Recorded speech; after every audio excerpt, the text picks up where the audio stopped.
د افغانستان د خپلواکۍ له 140مې کالیزې د افغان لوبغاړو نمانځنه. د عامو افغانانو ترڅنګ د هیواد د خپلواکۍ 140مه کالیزه د کرکټ ملي لوبډلې لوبغاړو هم په خواله رسنیو په شور او ځوږ ولمانځله. پخواني لوبډلمشر محمد نبي، راشد خان، رحمان الله ګربز، حضرت الله ځاځي، افسر ځاځي او یو شمېر نورو لوبغاړو د خپلواکۍ په تړاو ولس او هیواد ته ګرمه مبارکي لیکلې وه. د ملي لوبډلې او د کرکټ د نړۍ افغان ستوري راشد خان د خپلواکۍ د 140مې کالیزې په مناسبت پیغام کې داسې ویلي وو: راځئ چې د خپل ملت ارزښتونو ته وخت ورکړو او د دې ملت قربانیانې هیڅکله هېرې نه کړو. یو سوله ییز، پرمختللی او متحد افغانستان ته هیلهمند او دعا کوو انشاءالله.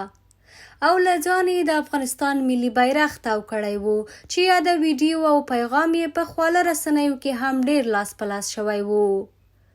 د افغانستان د کرکټ اسوسییشن رسنۍ هم ټولو هیوادوالو ته د هیواد د خپلواکۍ د 140مې کالیزې مبارکي وایي.